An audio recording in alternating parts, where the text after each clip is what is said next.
Hi ಗೆಳೆಯರೇ, ಎಲ್ಲರಿಗೂ ನಮಸ್ಕಾರ. Welcome back to my channel. ನಾನಿವತ್ತು ನಿಮಗೆ ಒಂದು ಸುಂದರವಾದ ನೀತಿ ಕಥೆನ ಹೇಳೋದಕ್ಕೆ ಬಂದಿದ್ದೀನಿ.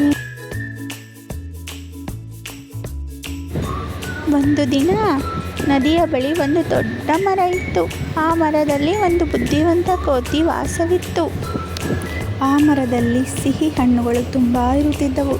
ಕೋತಿ ಪ್ರತಿದಿನ ಹಣ್ಣು ತಿನ್ನುತ್ತಾ ಸಂತೋಷವಾಗಿ ಬದುಕುತ್ತಿತ್ತು.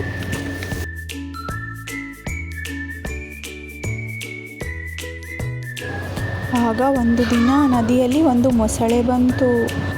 ಕೋತಿ ಅದಕ್ಕೆ ಹಣ್ಣುಗಳನ್ನು ಕೊಟ್ಟಿತು. ಹೀಗೆ ಇಬ್ಬರು ಸ್ನೇಹಿತರಾದರು. ಕೋತಿಯು ಮೊಸಳೆಯ ಹೆಂಡತಿಗೆ ಸ್ವಲ್ಪ ಹಣ್ಣುಗಳನ್ನು ಕೊಟ್ಟು ಕಳುಹಿಸಿತು.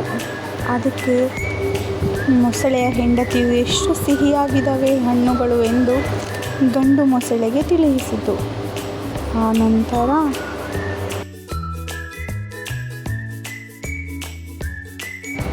ಸ್ವಲ್ಪ ದಿವಸಗಳ ನಂತರ ತನ್ನ ಹೆಂಡತಿ ಮೊಸಳೆಯು ಕೇಳಿತು, ನನಗೆ ಆ ಕೋತಿಯ ಹೃದಯ ಬೇಕು.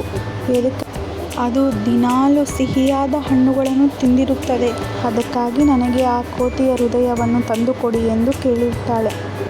ಆಗ ಗಂಡು ಮೊಸಳೆ ಬಂದು, ಕೋತಿ, ನೀನು ನನ್ನ ಜೊತೆಗೆ ನಮ್ಮ ಮನೆಗೆ ಬರಬೇಕು. ಯಾಕಂತಂದರೆ ನನ್ನ ಹೆಂಡತಿ ನನಗೆ ಊಟಕ್ಕೆ ಕರೆದಿರುತ್ತಾಳೆ ಎಂದು ತನ್ನ ಬೆನ್ನ ಮೇಲೆ ಕೂರಿಸಿಕೊಂಡು ನದಿಯನ್ನು ದಾಟಲು ಆರಂಭಿಸಿತು. ಮಧ್ಯದಲ್ಲಿ ಅದು ಸತ್ಯ ಹೇಳಿತು.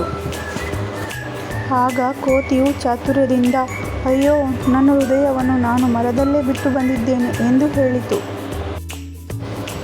ಆಗ ಮೊಸಳೆಯು ತಕ್ಷಣ ಮರದ ಕಡೆಗೆ ಹಿಂತಿರುಗಿತು. ಕೋತಿ ಬೇಗ ಮರಕ್ಕೆ ಹತ್ತಿ ತನ್ನ ಜೀವ ಉಳಿಸಿಕೊಂಡಿತು. ಈ ಕಥೆಯಿಂದ ನಾವು ಯಾವ ನೀತಿಯನ್ನು ತಿಳ್ಕೋಬೇಕೆಂದರೆ, ಬುದ್ಧಿ ಇದ್ದರೆ ದೊಡ್ಡ ಸಮಸ್ಯೆಗಳಿಗೂ ಪರಿಹಾರ ಸಿಗುತ್ತದೆ. ಹಾಗೆ ನಾವು ಯಾರ ಜೊತೆ ಸ್ನೇಹ ಮಾಡಿಕೊಳ್ಳಬೇಕೆನ್ನುವುದು ಇದರಲ್ಲಿ ತಿಳಿದುಕೊಳ್ಳಬಹುದು. ಈ ವಿಡಿಯೋ ನಿಮಗೆ ಇಷ್ಟವಾದಲ್ಲಿ ಸಬ್ಸ್ಕ್ರೈಬ್ ಮಾಡಿ ಮತ್ತು ಕಮೆಂಟ್ ಮಾಡಿ, ಶೇರ್ ಮಾಡಿ, ಸಪೋರ್ಟ್ ಮಾಡಿ. Thank you.